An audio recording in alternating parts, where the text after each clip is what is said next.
Ele mora em Rio do Sul, mas viaja o Brasil inteiro por causa dos doces. É chefe de cozinha e confeiteiro. Ao meu lado, André Lenze. André, como assim? Viajando o Brasil todo por causa dos doces? Há quanto tempo isso?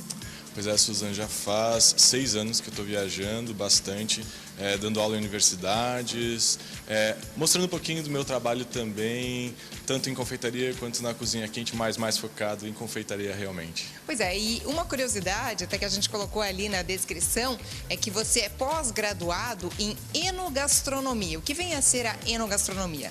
Enogastronomia nada mais é do que a harmonização entre comida e a bebida. Né? Geralmente, o que se é mais utilizado é o vinho. Então, para combinar principalmente com as sobremesas já é um pouquinho mais complicado, mas a gente tem vinhos do Porto, a gente tem vinhos mais fortes também, os espumantes, os champanhes que combinam bastante também com sobremesas. Pois é, nessa que a gente vai ensinar, por exemplo, de hoje, né, que é o verrine, né? Uma verrine de Páscoa. Qual seria a bebida ideal para acompanhar nessa sobremesa? Bom, para quem não conhece, verrine nada mais é do que um copo. Né? A gente vai fazer então essa sobremesa em um copo. Como a gente está utilizando chocolate 60%, vamos utilizar então um vinho do Porto, talvez, que pelo menos não vai matar tanto como se fosse um espumante. Perfeito. Essa sobremesa aprendeu sozinho ou já existe há muito tempo? Montei pro programa. Ah, é? Montei pro programa. Especial para Evidência, Culinária em Evidência. Gente, vamos lá. Conforme eu já citei antes, então, os ingredientes são bastantes, então vamos lá, anotando todos eles para não perder nenhum e depois, logo na sequência, o passo a passo dessa receita. Para a primeira camada, que é o mousse, será preciso 50 gramas de chocolate amargo, 50 gramas de creme de leite fresco e 50 gramas de creme de leite batido. Para a segunda camada, que é a panna cotta, será preciso 250 gramas de leite, 80 gramas de paçoca de amendoim esmigalhada, 50 gramas de açúcar refinado, 150 gramas de creme de leite fresco, 3 gramas de gelatina em folha e 100 ml de água para hidratar a gelatina. E para a calda de chocolate e farofa de amendoim, você vai precisar de 50 gramas de chocolate meio amargo, 50 gramas de creme de leite fresco, 30 gramas de flocos de arroz, 50 gramas de amendoim picado e 10 gramas de açúcar mascavo. Então, pessoal, vamos começar a nossa preparação de hoje, que é a verrine de Páscoa, onde eu vou colocar meu creme de leite na panela, sempre mexendo para que ele também não grude, né? Porque é muito fácil do creme de leite grudar. Ele vai aquecer rapidamente. Quando vocês sentirem que ele está borbulhando na lateral da panela, ele está na textura ideal para você acrescentar sobre o chocolate. Agora que o creme de leite está aquecido, eu vou acrescentar o chocolate em um bowl, um pouco maior. Lembrando que o chocolate ele queima a uma temperatura de 70, 75 graus, então eu não posso aquecer muito o meu creme de leite, senão vai queimar e vai criar uns cristais onde o meu chocolate não vai derreter. Tá?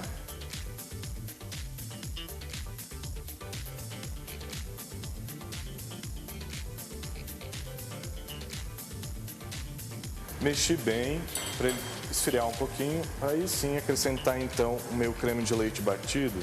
Esse creme de leite vocês podem pegar um creme de leite fresco, tipo nata. Se a nata estiver muito grossa, vocês acrescentem um pouquinho de leite só para afinar ela e vocês batam então na batedeira ou na mão mesmo para dar volume à nossa mousse. É uma mousse bem simples de fazer, porém ela fica muito gostosa. Então, a segunda etapa da nossa receita, lembrando que a mousse eu já levei para a geladeira, tá? Ela vai ficar em torno ali, pode deixar em torno de meia hora, ela vai dar uma firmada para depois a gente então formatar e colocar na nossa verrine.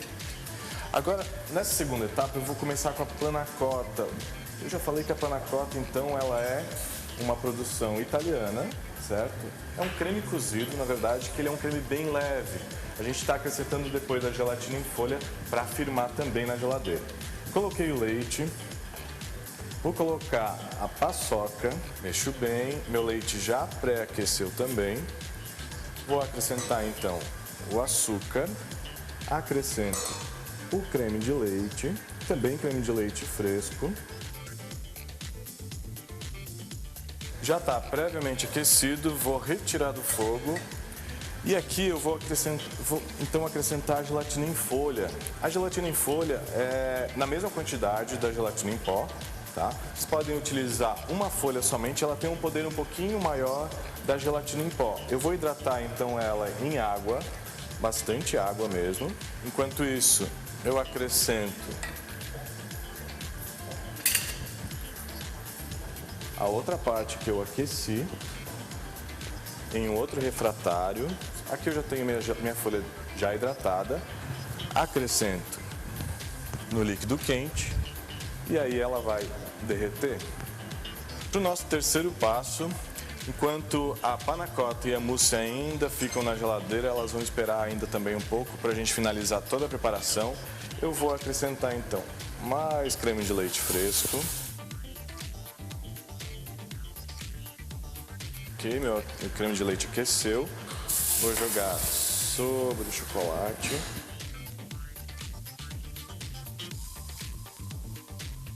Enquanto nossas outras produções aguardam na geladeira, a ganache está em temperatura ambiente também, nós vamos para a nossa última produção, que é a farofa, onde vai finalizar a nossa terrine de Páscoa então.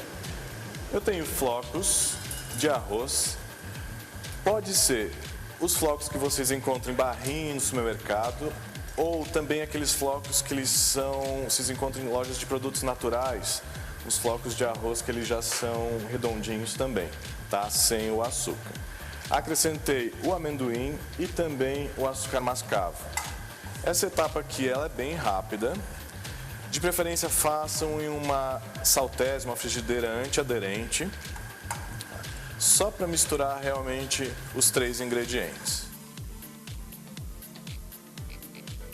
Ok, então para começar a montagem da nossa terrine, eu escolhi um copo mais baixo, que ele tem umas decorações, né? Você pode escolher taça ou copo que você quiser, que você tem em casa. Vou começar então com a mousse, que ela já está bem firme realmente.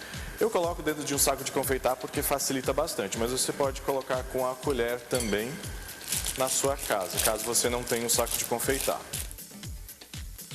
Bate um pouco para essa mousse então assentar bem no fundo do copo. E aí sim eu vou acrescentar minha panna cotta, que ficou um pouco na geladeira, mas ela ainda deve estar líquida. Essa produção vai para a geladeira agora durante 2 horas até a panna cotta firmar bem. Depois a gente finaliza então com a calda de chocolate e a farofa. Com a panna cotta firme, já depois de 2, 3 horas na geladeira, então você pode fazer bem antecipada essa produção. Aí na hora do serviço a gente vai finalizar com a calda de chocolate. Vocês podem cobrir bem essa panna cotta. Um pouco da nossa farofa, para dar crocância a esse prato também, para a gente trabalhar bem com os sentidos. Aqui eu vou colocar um pouquinho daquele açúcar. Lembram daquele açúcar, daquelas balinhas que explodem na boca? Mano, as crianças gostam bastante. Vou colocar um pouquinho só para criar um pouco de sensações. Despertar um pouco o sentido das pessoas. E aqui tem uma decoraçãozinha qualquer de chocolate. E aqui está finalizada a nossa preparação.